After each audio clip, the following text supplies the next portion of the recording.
कसी रघुवीर बधू, ठीक है। पुरते निकसी रघुवीर बधू,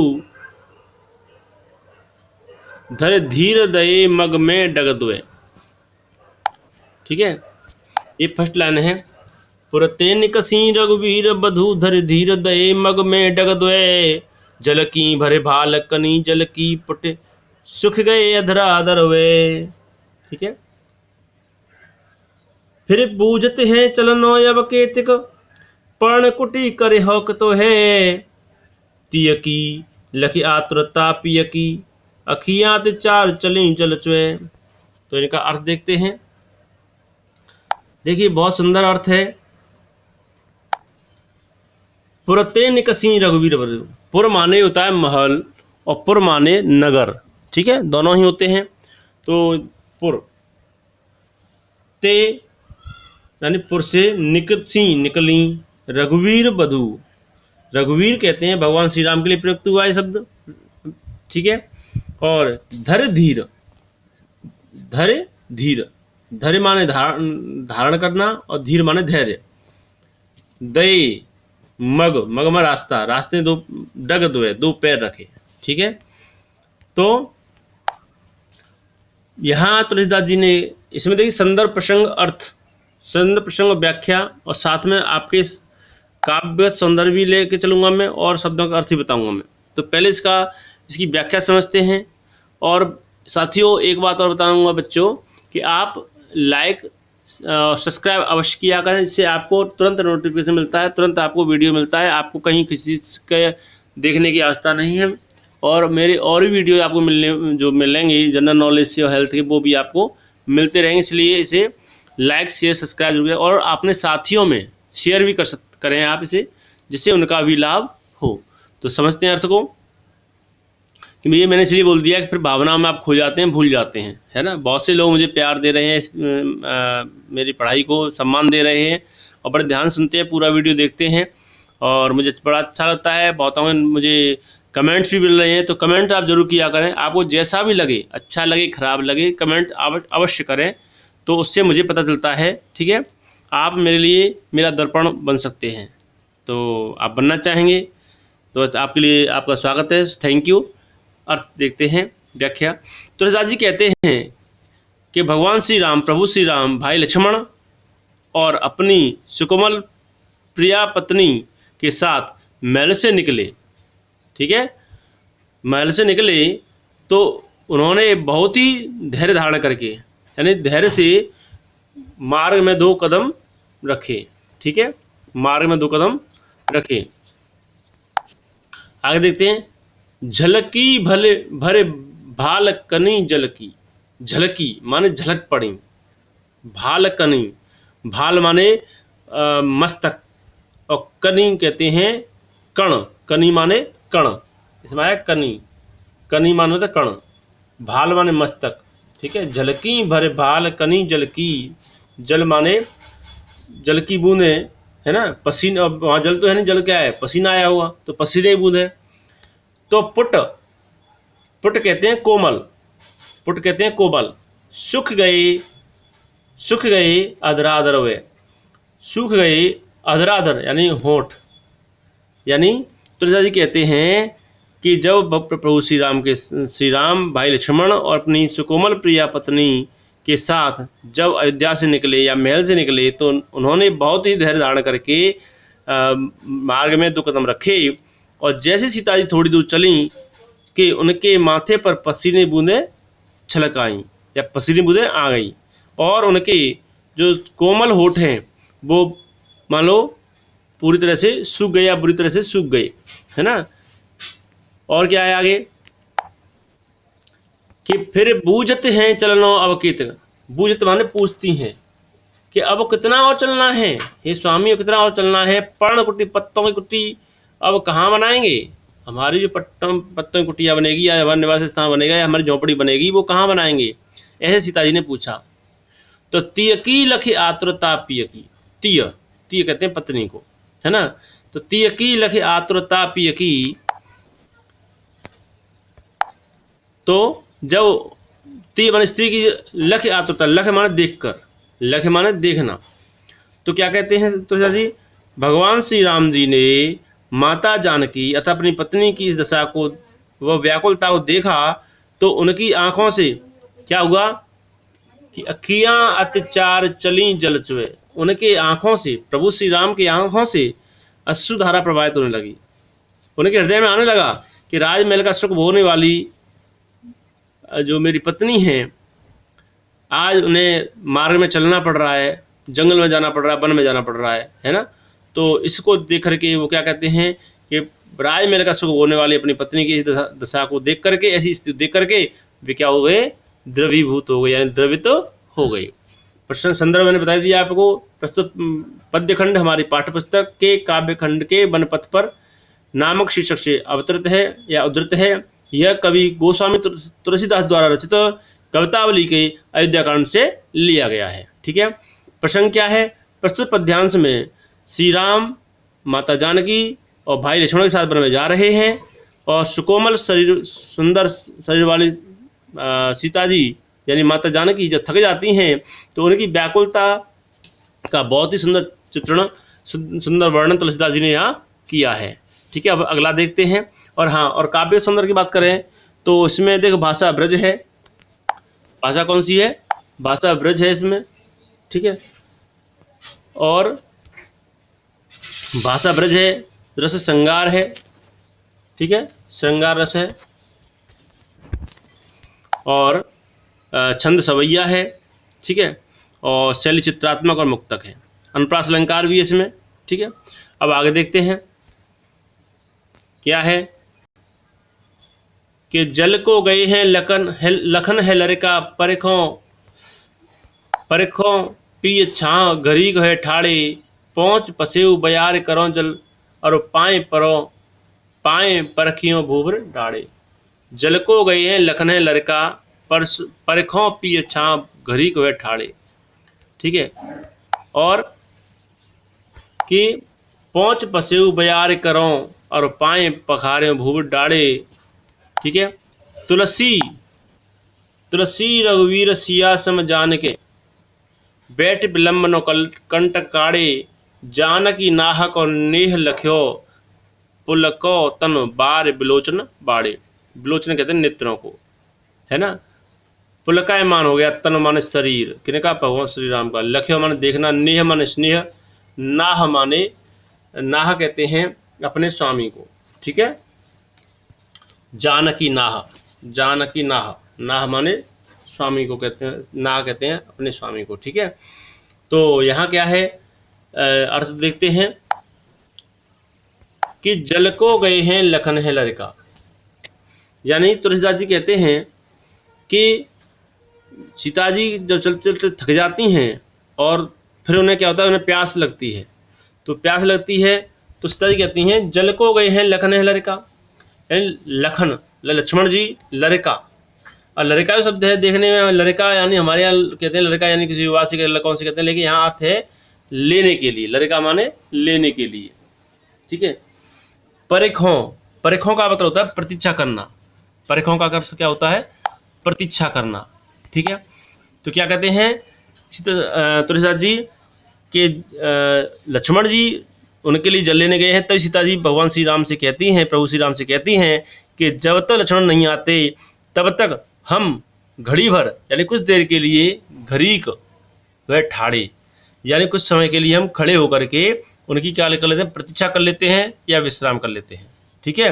और पहुँच पसेऊ बयार करो, और सीता जी क्या करें प्रभु श्री राम से? सीता जी कहती हैं कि मैं तब तक आपका पसीना पहुँच देती हूँ और आपकी हवा कर देती हूँ। पहुँच पसेऊ बयार करो, बयार मैंने हवा करना, तब तक मैं आपका पसीना पहुँच देती हूँ और आपकी हवा कर देती हूँ।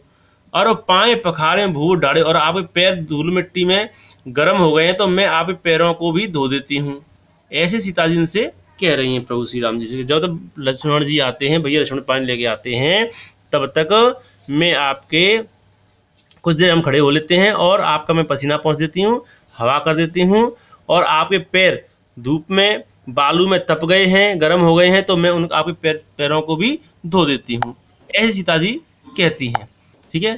तुलसी रघुवीर प्रिया श्रम जान के, तुलसीदास जी कहते हैं तुलसीदास जी कहते हैं यहाँ पर कि जब उन्होंने श्री राम, वो कहते हैं तुलसीदास जी कि श्री राम जी भगवान तो थे ही, तो उनकी बात को समझ जाते हैं सीता जी को कि सीता जी अब थक चुकी हैं, है ना। यानी इसका मतलब प्रिया श्रम जान के, प्रिया माने अपनी पत्नी का, श्रम माने थका हुआ जान करके वो समझ जाते हैं और बहुत देर तक बैठ जाते हैं और बैठ करके पैरों से कांटे निकालते। बैठ विलंबनो कंटक काढ़े, विलंब माने देर तक, कंटक माने कांटे, यानी बहुत समय तक कांटों को निकालते हैं। और कि जानकी नाहक और नेह लख्यो, कि जानकी नाहक और नेह लख्यो, जानकी यानी सीता जी, नाह माने स्वामी, नेह माने स्नेह प्रेम, लख्यो माने देखा, पुलको माने पुलकाय मान होगा तन माने शरीर, बाल बार बिलोचन बाड़े, और उनकी आंखों से आंसू छलक पड़े। अर्थात जब सीता जी ने अपने स्वामी प्रभु श्री राम का स्नेह देखा कि तो उनके शरीर, उनका शरीर पुलकायमान हो गया और प्रेम रूपी आंसुओं की वर्षा होने लगी, या उनके नेत्रों में प्रेम रूपी आंसू निकल आए। ठीक है, ये इसका अर्थ हो गया। अब संदर्भ मैंने आपको बता दिया है, संदर्भ तो सेम रहेगा। प्रसंग में आप क्या लिखेंगे? प्रस्तुत पद्यांश में तुलसीदास जी ने सीता जी की व्याकुलता और सीता जी के प्रति राम के स्नेह का सुंदर चित्रण किया है। काव्य संदर्भ में सेम है, भाषा ब्रज है, शैली मुक्तक है, रस श्रृंगार है, गुण माधुर्य है और सवैया छंद है और अलंकार अनुप्रास है। ठीक है, परिकोपीय, बैठ विलंब, कंटक काढ़े, क्योंकि वहां पे जहाँ एक वर्ण की आवृत्ति एक से अधिक बार होती है तो वहां कौन सा अलंकार होता है? वहां अनुप्रास अलंकार होता है। अब अगला देखते हैं। रानी में जानी अजानी महापवि, रानी में जानी अजानी महापवि, पाहन हूत कठोर हियो है। कितना सुंदर वर्णन किया तुलसीदास जी ने कि राजहु काज अकाज न जानो, राजहु काज अकाज न जान्यो, तिय को जिन कान कियो है। और कि ऐसी मनोहर मूर्ति, इतना सुंदर वर्णन कि ऐसी मनोहर मूर्ति बिछुरे कैसे, प्रीतम लोग जियो है। और क्या कहते हैं अगली पंक्ति में कि आँखिन में सखी राखवे, जय हो, आँखिन में सखी राखवे जोग, इन्हें किम के बनवास दियो है। सुंदर पद है, ध्यान दें आप। कि रानी में जानी अजानी महापव, पाहन हूँ ते कठोर हियो है, राजहु काज अकाज न जानो, कहो तिय को जिन कान कियो है। और ऐसी मनोहर मूर्ति बिछुरे कैसे, प्रीतम लोग जियो है, आँखिन में सखी राखवे, आँखिन में सखी राखवे जोग, इन्हें किम के बनवास दियो है। क्या कहती हैं, क्या कहा है तुलसीदास जी ने कि रानी में जानी अजानी महापव। यहाँ क्या है, देखिए यहाँ प्रभु श्री राम भाई लक्ष्मण और माता जानकी के साथ जब वन में जा रहे हैं तो रास्ते में क्या होता है, रास्ते में वहाँ बहुत सारे गांव के लोग मिलते हैं, बहुत सारी स्त्रियां मिलती हैं। तो लोग देखते हैं कि देखो ये अयोध्या के राजा दशरथ के पुत्र हैं, राम लक्ष्मण सीता दोनों भाई अपनी पत्नी को भार्या के साथ जा रहे हैं राम जी। तो वो जब देखते हैं तो ग्रामीण स्त्रियों के माध्यम से कैकेयी और राजा दशरथ की जो निष्ठुरता है, निष्ठुरता उस पर जो उसकी प्रतिक्रिया का यहाँ वर्णन किया तुलसीदास जी ने। क्या वर्णन किया है कि यहाँ जब प्रभु श्री राम माता जानकी भाई लक्ष्मण के साथ जा रहे हैं तो उन्हें देखकर गांव की स्त्रियां कहती हैं, गांव की स्त्रियां कहती हैं कि हे सखी आपस में बातें कर रही हैं दूसरे से। हे सखी यानी एक स्त्री दूसरी स्त्री से कहती है कि मुझे पता चल गया, मुझे पता चल गया। क्या पता चल गया भैया? कि पता ये चल गया कि रानी जो है, जो कैकेयी है, वो बहुत ही अज्ञानी है। अजानी, अजानी कहते हैं अज्ञानी, बहुत अज्ञानी, महा। ठीक है, अब इसमें शब्द आया है एक पवे, पवे कहते हैं वज्र, पवे माने होता है वज्र, पाहन माने पत्थर, कठोर माने कठोर, हियो माने हृदय। कि हे सखी मुझे तो ऐसा ज्ञात हो गया है कि रानी कैकेयी बड़ी अज्ञानी है, कि उनका जो हृदय है वो पत्थर से भी हृदय कठोर है ना। हृदय जो पत्थर, यानी उनकी वो स्त्री है वो ऐसे माने उनका कठोर हृदय वाली स्त्री है। क्योंकि उन्हें इन तीनों को वनवास देने में जरा भी दया नहीं आई। और राजा जो दशरथ हैं उनकी बुद्धिमानी को हम क्या कहें, यानी उन्होंने भी तो राजा दशरथ को भी बुद्धिहीन समझती हैं वो स्त्रियां, तो इसलिए वो कहती हैं कि राजा दशरथ ने भी क्या कर दिया है, बहुत ही उचित अनुचित का ध्यान नहीं किया, यानी उन्होंने भी अनुचित कार्य किया। क्यों? उन्होंने अच्छे बुरे का विचार न करके अपनी पत्नी के कहा मान करके इन्हें क्या दिया है, वनवास में भेज दिया है।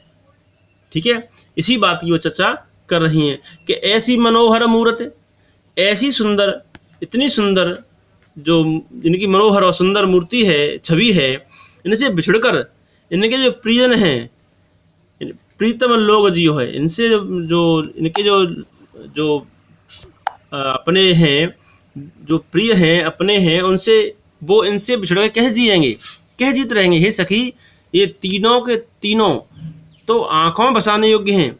अर्थात कहने का भाव क्या है कि इनको तो अपने से दूर नहीं किया जा सकता, लेकिन इन्हें वनवास क्यों दे दिया है? इन्हें किम के वनवास दियो है। ठीक है, यानी संक्षेप में दोबारा समझें कि ये सखी दूसरी सखी से कहती है कि हे सखी, रानी बहुत ही अज्ञानी है और उनका हृदय है वो पत्थर से भी कठोर है, वज्र के समान है, और राजा ने भी अच्छे बुरे का यानी उचित अनुचित का ख्याल नहीं किया। उन्होंने तीय माने पत्नी स्त्री के किए कान में कार्य किया है, और ऐसी मनोहर मूर्ति, ये सुंदर ऐसी जो छवि है इनकी तीनों की, इनके जो प्रिय हैं वो इनके बिना कैसे जी पा रहे होंगे, यही सोच के मेरा तो हृदय धड़क जाता है। हे सखी, ये तो आंखों बसाने योग्य हैं, राख में यानी आंखों में रखने योग्य हैं, अर्थात इनको दूर नहीं किया जा सकता अपने आप से, फिर इन्हें क्यों वनवास दे दिया है, ऐसे वो चर्चा आपस में कर रही हैं। तो संदर्भ मैंने आप बता दिया है, प्रसंग मैंने आप बता दिया है। काव्य सुंदर में आप भाषा ब्रज, शैली मुक्त है ना, सवयी छंद, रस श्रृंगार और कर्ण दोनों हैं इसमें, और गुण माधुर्य। ठीक है, अनुप्रास अलंकार भी। अगला देखते हैं। ठीक है, और आपसे पूरा देखें, ध्यान से सुने, और इसमें आपको पूरे पद में इसमें कराने वाला हूं। दूसरा ये है कि आपको मैंने बता दिया पहले कि आप अपने साथियों को भी इसे शेयर किया करें, जो नहीं, जिनको होमवर्क मिल पा रहा है, जो पास में नहीं है या जिनको नहीं पढ़ पा रहे, उनको लिए भी आप इसे शेयर करें। ठीक है, तो अगला पद देखते हैं। अगला है शीश जटा और बाहु विशाल। देखिए ये प्रसंग है, यहाँ प्रसंग क्या है, ध्यान से देखेंगे कि शीश जटा और बाहु विशाल, तो यहां समझा रहे हैं तुलसीदास जी कि शीश जटा और बाहु विशाल, बिलोचन बाल लाल तिरछी सी भौहें। यहां क्या है, देखो प्रस्तुत जो पद्य खंड है उसमें वन मार्ग में भगवान श्री राम जा रहे हैं।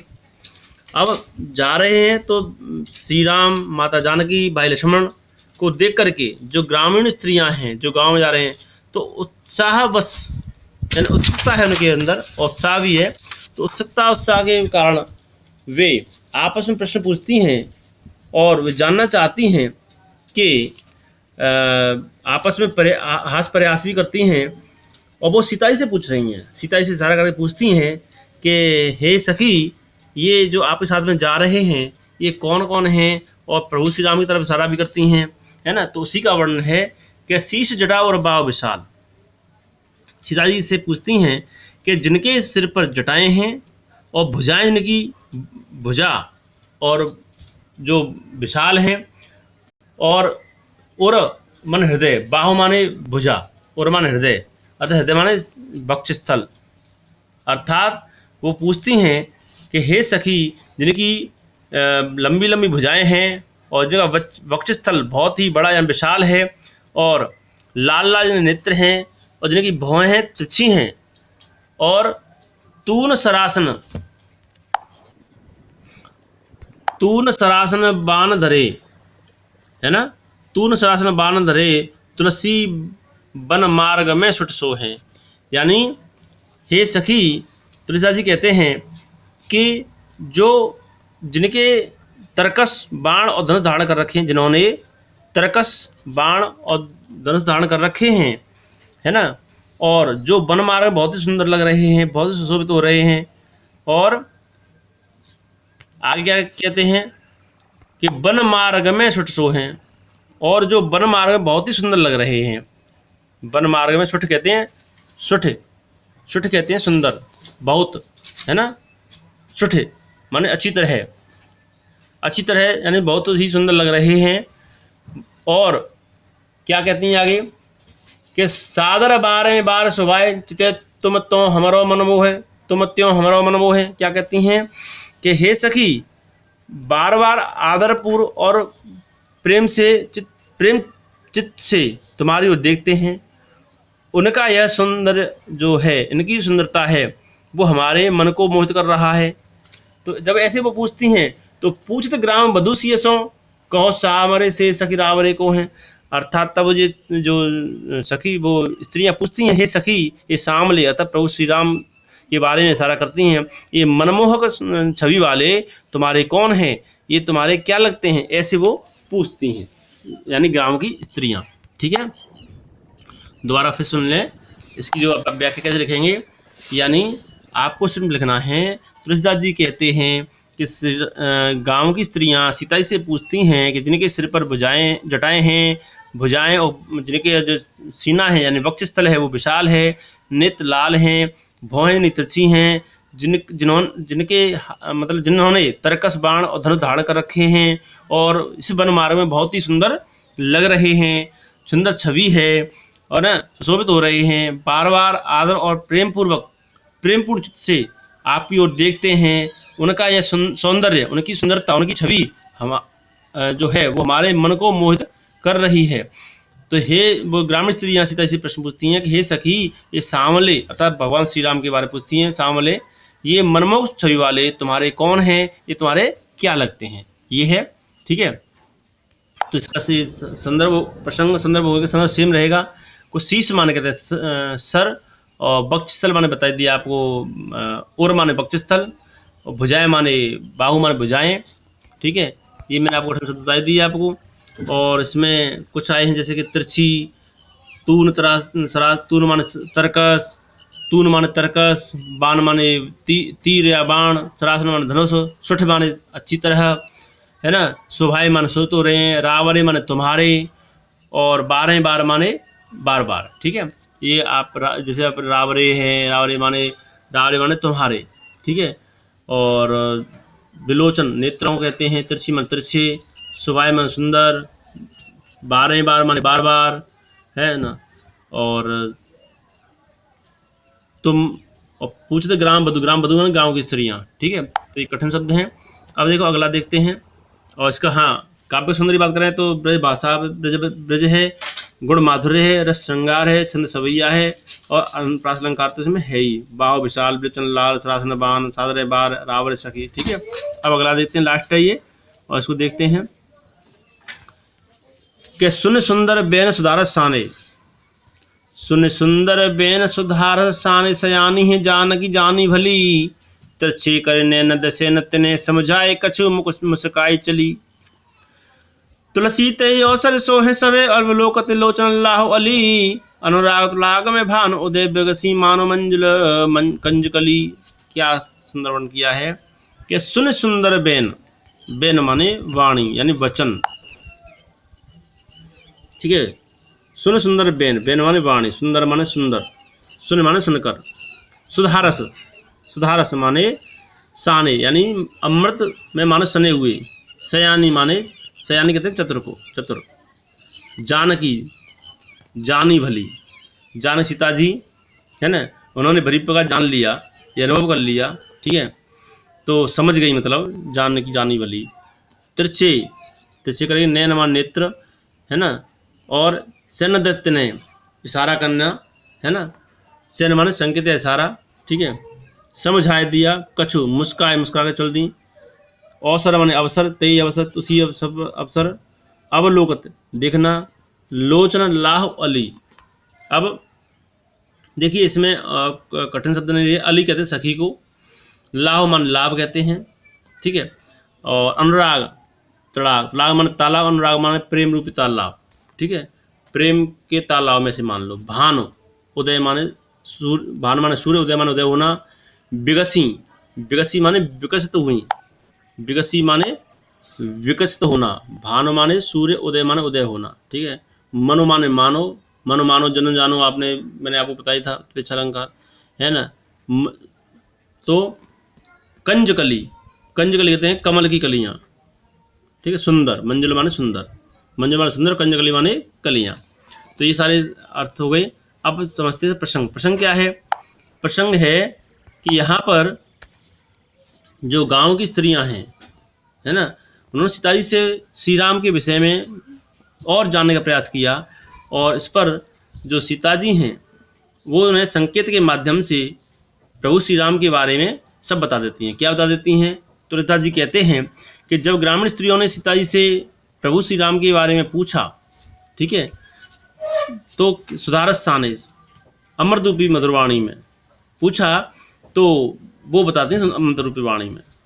तो कि दोबारा सुन लें। तो ललिता जी कहते हैं, उनका कहना है, उन्होंने लिखा है, वर्णन किया है कि जब ग्राम की स्त्रियां सीता जी से प्रश्न, भगवान प्रभु श्री राम के बारे में प्रश्न पूछती हैं कि हे सखी, ये सांवले और सुंदर रूप वाले तुम्हारे क्या लगते हैं, ऐसे उसने प्रश्न किया। तो उनकी यह अमृत रूपी मधुरवाणी सुन करके, है ना, सुधारसाने, उनकी यह सुन सुंदर वे सुधारसाने, यानी उनकी यह मधुर और सुंदर अमृत रूपी वाणी सुन करके सीता जी समझ गई कि स्त्रियां बहुत ही क्या हैं, सयानी हैं, चतुर हैं। जानकी जी ने जान लिया कि ये स्त्रियां बहुत सयानी हैं, बहुत चतुर हैं, है ना। वे अर्थात उनके मनोभावों को समझ गई कि प्रभु श्री राम के बारे में पूछ रही हैं, ये प्रभु श्री राम के बारे में जानना चाहती हैं। ठीक है। तो इस बात को समझ गई। तो तब सीता जी ने उनके प्रश्न का उत्तर कैसे दिया? अपनी मुस्कुराहट से संकेत समझा करके। क्या?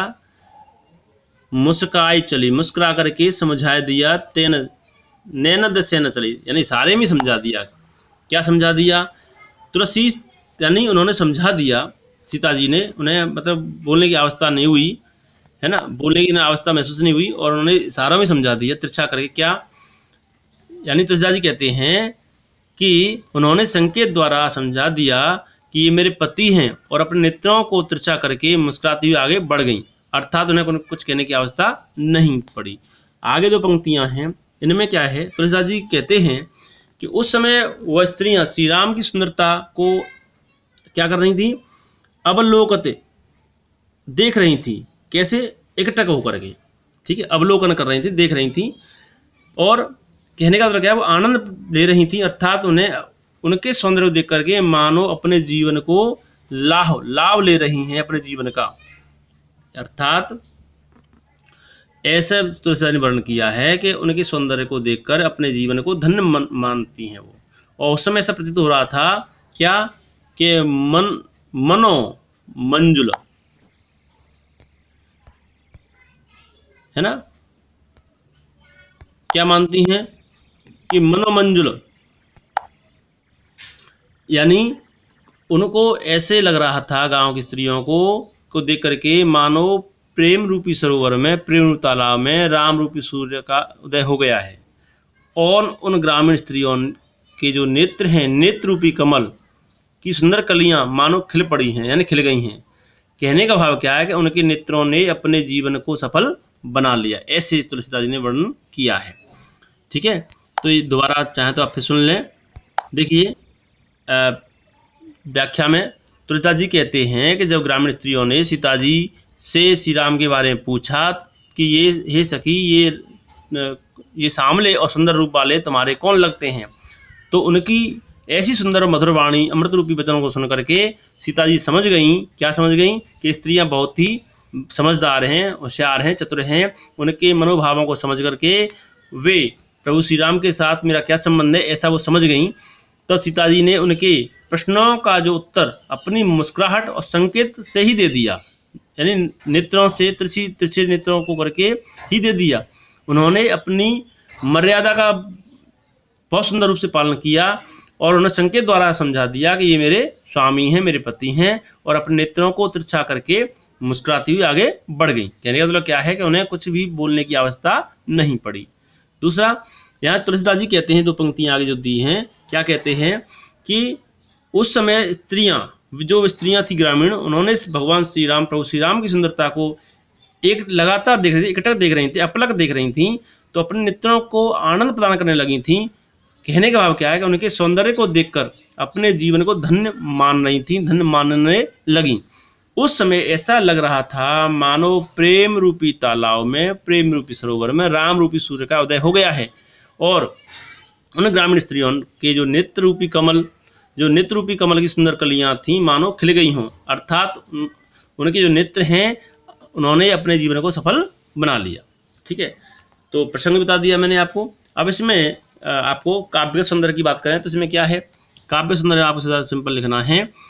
देखिए कि भाषा ब्रज है, शैली चित्रात्मक और मुक्तक है, इसमें रस श्रृंगार है, छंद सवैया है, और गुण माधुर्य। ठीक है, और अनुप्रास अलंकार, रूपक अलंकार, तीनों ही उत्प्रेक्ष अलंकार भी है इसमें। सुन सुंदर बेन, सुन सुंदर, जानकी जानी, तिरछे करे, तुलसी तेहि, लोचन लाव, इनमें सब में क्या है, जैसे सुन सुंदर में कौन सा है, स वर्ण की आवृत्ति है, जानकी जानी में ज की आवृत्ति है, तिरछे करे में तिरछे करे र की आवृत्ति है, और रूपक अलंकार की बात करें तो सुधारस साने में उपमेय और उपमान में कोई भेद नहीं, इसलिए यहाँ रूपक अलंकार भी है। मनोमंजुल, कंजकली, इनमें उपमेय में उपमान की संभावना को व्यक्त किया गया, इसलिए यहाँ उत्प्रेक्ष अलंकार भी है। तो इस तरह से ये पूरा आपका चैप्टर यहाँ पूरा फिनिश होता है। और इसमें कोई भी आपका सवाल हो, कोई भी समस्या हो तो आप मुझे कमेंट जरूर करें। बहुत से बच्चे मुझे कमेंट कर रहे हैं, बहुत से नहीं कर पा रहे हैं। जो कमेंट करना नहीं जानते वो भी कर सकते हैं। नीचे जब वीडियो के बिल्कुल सब वीडियो को ऊपर करके नीचे जाएंगे तो वहाँ कमेंट बॉक्स आता है, वहाँ पर कमेंट करके कुछ भी लिख सकते हैं, तो वो मुझे मिल जाएगा। और लाइक शेयर सब्सक्राइब आप बहुत से कर रहे हैं, बहुत से नहीं कर पाते, नहीं कर पा रहे हैं, वो भी करें। सो आज के लिए इतना ही। Thank you, wish you all the best, है ना। और अपना आप इस कोरोना के टाइम में अपना ख्याल रखें और अपने को सुरक्षित रखें, है ना, बाहर ना निकलें। Thank you, wish you all the best.